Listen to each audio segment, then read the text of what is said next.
خوتي خواتاتي اهلا وسهلا مرحبا بكم يا جماعة الخير ازول في اللون والسلام عليكم مساء الخير عليكم. J'espère que vous allez bien, j'espère que vous vous portez bien, faites attention à votre santé. Nous personnellement nous traversons une période difficile يا جماعة الخير. حكمتنا واحد لا غريب والله يا جماعة، ني زعتر ني عنتر حتى حاجة ما فراتها معاها. يا لطيف، les grippes de l'exil, même les grippes ici sont difficiles. Rien à voir avec les grippes algériennes, un peu de za'atar, un peu d'affection maternelle, un peu d'herbe, un peu de tisane traditionnelle, et c'est réglé. Jamaat al-Khair, vous savez que chez Algérie Part, nous avons longuement, c'est ce qui d'ailleurs nous a causé énormément de malheur et d'ennui, c'est ce qui explique d'ailleurs pourquoi nous sommes aussi exilés, nous avons longuement enquêté sur Sonatrach et les affaires de corruption qui ébranlent l'ancienne administration de Sonatrach qui a dirigé la Compagnie nationale des hydrocarbures de février 2020 jusqu'à début octobre 2023 à travers la personne de M. Toufik Hakkar. Certainement le visage incontournable de la corruption massive et du détournement de l'argent public de cette nouvelle Algérie version du régime Tebboune, ou la version régime Tebboune. À deux reprises, nous avons, vers la fin de l'année AD, alors le 28 janvier dernier, on vous a diffusé une émission, on vous a détaillé les scandales de corruption qui ont été abordés, révélés par Algérie Part en 2021, en 2022, et qui ont été accueillis avec beaucoup d'indifférence, pour ne pas dire avec beaucoup d'insultes, d'attaques véhémentes. On nous a diabolisés, on nous a considérés comme des traîtres, on nous a collé des affaires d'espionnage, on nous a condamnés à mort. Rappelez-vous, en octobre 2022, pour avoir dénoncé les malversations financières et économiques dans le secteur des hydrocarbures à travers Sonatrach. On a donné, les enquêteurs algériens, les autorités algériennes se réveillent maintenant après le limogeage du baron, du seigneur Toufik Hakkar. Voilà, les enquêteurs à travers la gendarmerie nationale, au niveau de la brigade de Bebjdi, à travers le pôle économique ou le pôle pénal spécialisé dans les affaires économiques et financières du tribunal de Sidi Mohamed, ils ont découvert ce que nous avions dit, ils ont découvert qu'on avait raison dans des marchés qui m'a Roud el-Khrouf, qui m'a Roud el-Bagel, qui m'a Bir Sba, des contrats avec Petrofac, avec des sociétés chinoises, avec des sociétés étrangères. Il y a eu pas mal de malversations, d'irrégularités. On va pas revenir sur tout ce qui a été dit. Vous pouvez alors revoyez l'émission du 28 janvier 2024. Il y a aussi l'émission que sur la corruption et gestion scandale de Sonatrach qui a été diffusée vers la fin de l'année 2023. C'est comme la date maintenant. C'est des références dont vous en avez besoin. C'était quand cette émission, la date exacte, c'était le 8 décembre 2023. Donc entre décembre 2023 et janvier 2024, on avait publié au moins deux podcasts, deux grandes émissions quand même, très détaillées sur des marchés, Roud el-Khrouf, Bir Sba, certains marchés très précis qui impliquent des sociétés étrangères, dans la région de Tougoul, dans la région de Ouargla, pas loin de Hassi Messoud, de comment ces marchés ont été détournés de leur vocation, ou trafiqués, ou sabotés, ou, comment dirais-je, il y a eu des irrégularités qui ont permis d'ouvrir des brèches pour des versements de pots de vin. Le système Toufik Hakkar et on l'a suffisamment bien décrypté via Algérie Part. Il y a plusieurs émissions, ce n'est pas la première fois que nous parlons. Ce sont 3 années d'investigation avec des détails, des documents, des faits, des chiffres. Et les enquêteurs aujourd'hui sont en train de vérifier point par point ce que nous avions encore une fois révélé il y a de cela 2 ans. Mais le système Toufik Hakkar, il y avait des personnages de l'ombre. Cette corruption qui était portée à Sonatrach, ce sabotage de l'appareil de production nationale, ces avantages illicites qui ont été accordés à des grandes compagnies internationales, ces marchés, dont la moyenne de ces marchés, chaque marché c'était entre 500 et 600 millions de dollars, qui ont été accordés dans des conditions très troublantes, avec des processus de violation de la réglementation des marchés pétroliers et gaziers en Algérie, n'aurait pas été possible s'il n'y avait pas un système sur lequel s'est appuyé Toufik Hakkar. Toufik Hakkar n'était pas le seul à décider à la tête de ce système de corruption. Toufik Hakkar avait, nous venons de découvrir, par exemple, Hakinala sur ses vice-présidents, Malaika, Fatih Arabi, on a parlé de pas mal de ces, Aoudjan, qui était le responsable de la principale direction centrale, de l'étude et de l'élaboration des futurs grands projets de Sonatrach. Mais il y avait un personnage qui était totalement discret et que personne ne connaît, et que nous avons pu identifier, après plusieurs semaines d'enquête, nous avons déterminé avec exactitude son identité, et c'était l'un des personnes, pratiquement le cerveau des opérations financières occultes, illicites et opaques de Monsieur Tawfiq Hakkar, c'est un certain Jamel Edoui, Jamel Chipa. Jamel Chipa, voilà. Son nom, il fait son attaque avec Jamel Chipa, ça veut tout dire. Dans les réseaux de négociation des marchés, des représentations, dans les réseaux des représentants des sociétés étrangères, des multinationales, le marché algérien, des hydrocarbures, dans les réseaux des hydrocarbures, dans les réseaux, t'as les connaisseurs du secteur des hydrocarbures en Algérie. Il est connu sous le nom de Jamel Chipa, Jamel Edoui. Alors Jamel Edoui, c'est un simple conseiller. Il est originaire de Skikda. C'est un simple conseiller au niveau de la direction générale, très discret. Il occupe un bureau très discret. Il a été ramené par Tawfiq Hakkar dès son arrivée à la tête de son attaque, juste après février 2020. Il est encore conseiller aujourd'hui à la direction générale de son attaque. Personne n'a pu encore le limoger ou le mettre en cause parce que justement, il n'a pas pu être convoqué ou entendu par la brigade de recherche de Bab Jdid ou par les juges du pôle pénal spécialisé dans les affaires financières et économiques du tribunal de Sidi Mohamed parce qu'il n'était pas identifié, il n'était pas connu. Hada, il n'est même pas de son attaque. Hada Jamel Edoui, je vais vous raconter son histoire, n'a rien à voir avec les hydrocarbures. Il a fait toute sa carrière à l'époque au sein du ministère des Transports. Ministère des Transports et surtout ministère des Transports. Ministère des Transports et Travaux Publics. Voilà. Ministère des Transports et Travaux Publics. Déjà, avant, il a travaillé fait son attaque, fait Sherwati. Sherwati, c'était PDG de son attaque entre 2010 et 2011. Voilà. Nordin Sherwati, qu'il avait connu, etc. En tant que conseiller. Ensuite, dès que Sherwati est parti, dès que Sherwati a quitté son attaque, il a retrouvé son poste, il a continué sa carrière au sein du ministère des Transports et des Travaux Publics. C'est Tawfiq Hakkar. Alors, c'est Tawfiq Hakkar. Je veux juste vérifier quelle année. Voilà, 2010-2011, comme je vous ai dit, j'avais raison. Quitte Tawfiq Hakkar à partir de 2020, il l'a rappelé, apparemment parce qu'ils se connaissaient déjà. C'est ce que nous avons pu confirmer au cours de notre enquête. Les deux hommes se connaissaient déjà bien. Où Tawfiq Hakkar, il a rappelé à Jamel Edoui, c'est quoi son boulot? Se conseiller, avec plusieurs avantages, véhicules, téléphones, des primes, etc. Mais en fait, il ne produit rien pour son attaque parce qu'il ne connaît rien aux enjeux du pétrole et du gaz en Algérie, ni aux perspectives du marché.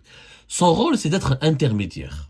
C'est lui, nous avons pu identifier que c'est lui qui a joué un rôle important dans les négociations qui ont été menées, par exemple, entre des sociétés étrangères qui ont été choisies pour la conception des stations de dessalement de l'eau de mer, comme le saoudien Witico, qui a remporté en février 2023 deux importants contrats pour la réalisation de deux stations de dessalement de l'eau de mer importantes à Bjaïa et Al-Tarf. Vous savez qu'entre les projets de dessalement de stations, un petit résumé, les gros projets, avant 2020, à l'époque de Bouteflika, l'Algérie avait déjà 11 stations de dessalement de l'eau de mer. On avait 18% de l'eau potable en Algérie provient du dessalement de l'eau de mer. Il y avait 4 grandes stations de dessalement de l'eau de mer qui devaient être financées et réalisées à l'époque de Bouteflika. Elles ont été bloquées en 2020, en 2021 par le régime Tebboune sur l'insistance de Tawfiq Hakkar lui-même, qui a dit qu'il faut bloquer ses investissements, et ça peut attendre, juste pour économiser les devises de son attaque. Mais parce que la société qui réalise principalement les projets de dessalement de l'eau de mer, c'est une filiale de son attaque qui s'appelle Algerian Energy Company, AEC, qui a été auparavant, au départ, une filiale commune de son attaque à Sonargaz. Maintenant, c'est depuis 5-6 ans, elle est exclusivement partie prenante ou intégrante du groupe Sonatrach. Que j'ai vu la crise, la sécheresse ou la pénurie de l'eau potable de 2021, Tawfiq Hakkar pour rectifier la bêtise, parce que c'est lui qui a manipulé Abdelmajid Tebboune et le ministre de l'énergie Mohamed Arkab pour suspendre les projets importants de dessalement de l'eau de mer. Ils ont été obligés d'accélérer, de relancer les projets de dessalement de l'eau de mer, sauf que pour prendre le maximum d'argent, pour faire croire que ces projets, il y aura pas de corruption fait, qu'est-ce qu'ils ont fait? Ils ont décidé d'accorder la réalisation de ces projets, de ces futures stations de dessalement de l'eau de mer. L'Algérie, donc, a relancé, a débloqué pour au moins pour 4-5 grandes stations de dessalement de mer, Cap Jannet, Madame Taref, Madame Hadafi Waran, Hadafi Bchaya. Donc, les 4 anciennes ont été reprises, plus un autre programme complémentaire. L'Algérie, maintenant, veut atteindre l'équivalent de 18 stations de dessalement de l'eau de mer, avec un pourcentage d'eau potable qui proviendrait de 100 à 60, à hauteur de 60% du processus de dessalement de l'eau de mer. Pour cela, il faut investir plus de 2 milliards de dollars minimum. Il faut compter parce que une seule station une seule station de dessalement de l'eau de mer par exemple, moyenne, 300 000 mètres cubes, elle coûte entre 400 et 500 millions de dollars. Voilà. Plus la capacité elle est plus grande, genre 400 000, 500 000, plus le prix est plus élevé. Mais en moyenne, c'est 400 à 500. C'est plus proche du 500 millions de dollars que de 400, parce que c'est des technologies, c'est un savoir-faire, etc.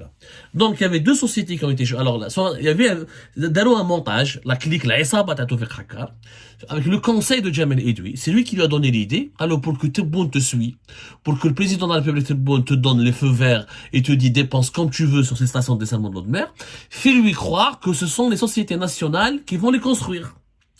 Et effectivement, au départ, son attraque, ma Cosider, ma des filiales, la Société algérienne de réalisation des projets industriels, avec l'entreprise nationale de canalisation. Ce sont des filiales de Sonatrach où la Cosider est un groupe public et on leur a donné la chance de construire certaines stations de dessalement de l'eau de mer. Il y a eu des stations de dessalement de l'eau de mer qui mettent à bateau cassé, à Fouka de petite taille, ou les grandes stations de dessalement de l'eau de mer qui mettent à Cap Jannet, Taref ou Bchaya. Bon, les entreprises algériennes s'occupent de la réalisation du BTP, de l'ouvrage, du génie civil. Mais la conception, on fait appel à ce qu'on appelle un technologue. C'est-à-dire qu'il y a une société étrangère qui a la technologie, parce que pour construire les moteurs, les machines, les équipements industriels qui sont nécessaires au processus de dessalement de l'eau de mer, c'est une technologie qu'il faut maîtriser. Et les Saoudiens la maîtrisent, parce que l'Arabie Saoudite ont investi depuis de très nombreuses années. C'est l'un des pays qui utilise le plus de dessalement de l'eau de mer pour avoir de l'eau potable, parce que c'est un pays désertique. Ils ont un groupe saoudien qui s'appelle Witico, qui a été choisi février 2023. Une autre société japonaise qui a été aussi choisie, mais j'ai pas retenu son nom, pour s'occuper de la conception des dessalements de l'eau de mer. Alors, ce sont les sociétés nationales qui ont obtenu des contrats avec Algerian Energy Company, qui vont ensuite sous-traiter, conclure d'autres contrats avec des sociétés étrangères qui sont essentiellement des sociétés saoudiennes ou Witeco et une autre société japonaise. Sauf que la négociation, parce que il n'y a pas d'appel d'offres international finalement, il y a souvent des consultations restreintes. Comme les sociétés nationales algériennes ne peuvent pas construire elles-mêmes des stations de dessalement. On n'a pas le savoir-faire.